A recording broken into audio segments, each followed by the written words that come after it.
Hey, I'm Scott, and I'm an American in Bangkok. And today I have a quick update on the case of YouTuber and pianist Brendan Dr. K. Kavanagh, the boogie woogie player, and the pesky communist Chinese who ordered him to stop filming in St Pancras station several days ago. Now, imagine sitting at a piano, filming, playing your music on a piano that's donated by Elton John, the one and only Elton John, and you're sitting there doing your thing, and a group of Chinese walk up and say, "You cannot film us. We're very sorry, but you can't film us." Apparently, their problem was not with being shown on camera, even though they've been shown on camera numerous times in the past. And they were only to be shown really if they inserted themselves into the frame or maybe just in passing. It wasn't a big deal. Now, maybe for them it was a big deal, but all they had to do is walk away, maybe go have some lunch, and then come back in a half an hour, and maybe he would be gone by then. That's all they had to do.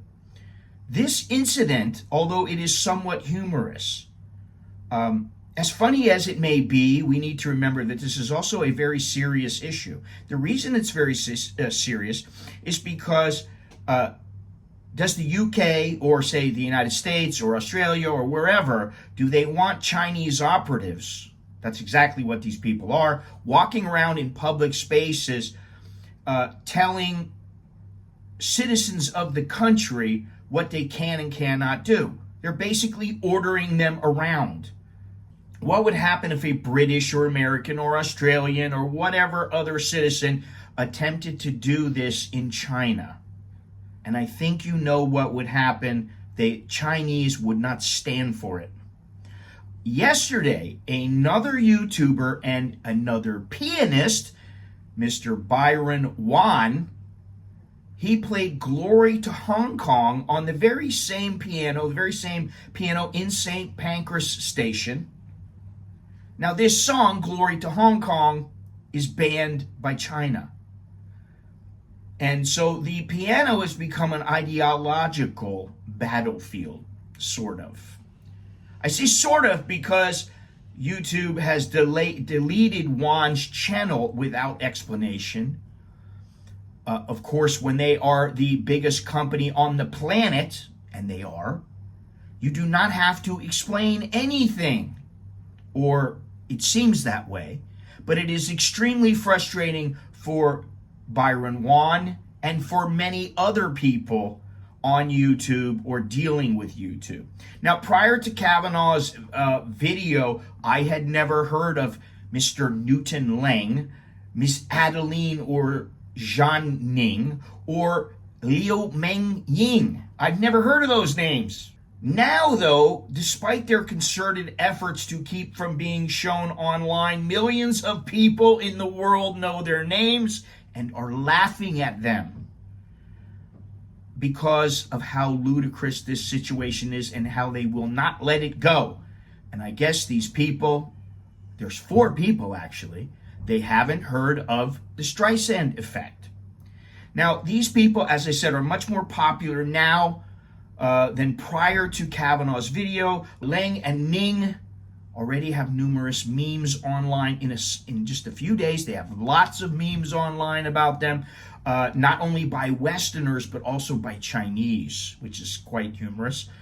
In the UK, where filming in public is legally allowed, Meng Ying wants to fight the law and tell others, like Brendan Kavanagh, he cannot film her or her fellow operatives.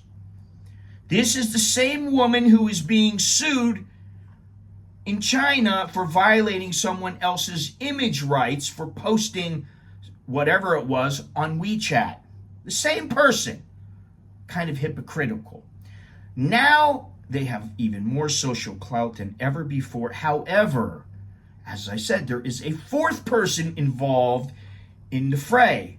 MI5 alleges Christine Ching Kui Li has acted covertly in coordination with the United Front Work Department, UFWD, of the Chinese Communist Party, CCP, and is judged to be involved in political interference activities in the UK.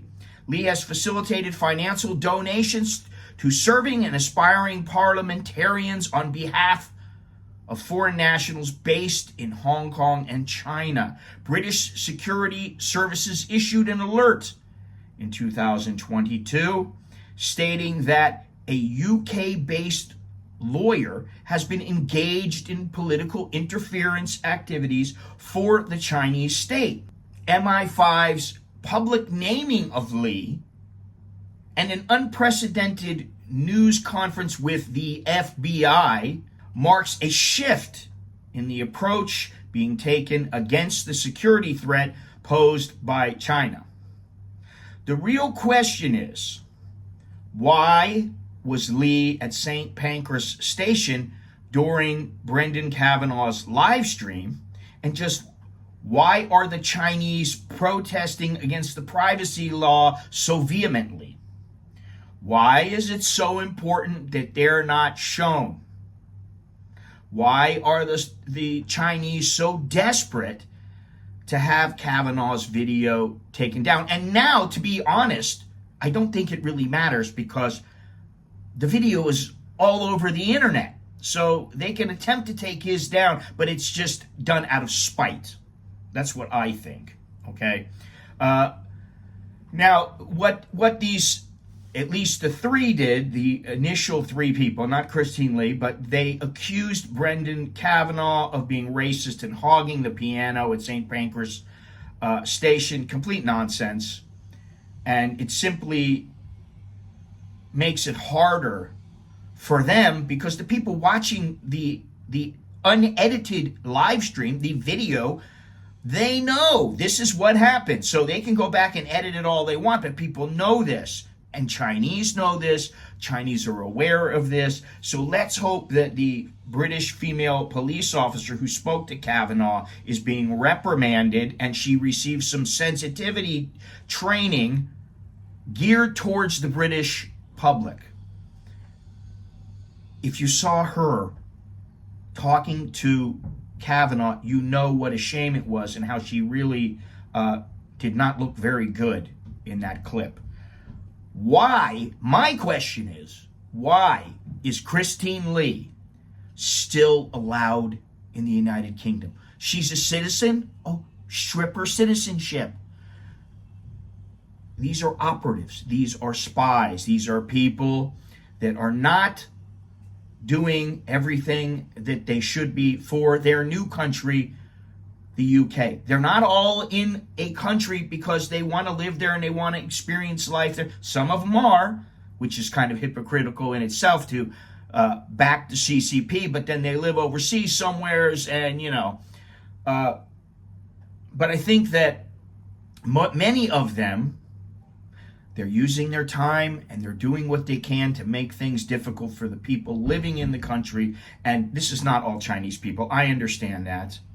But there are a few. And in this case, there's 4.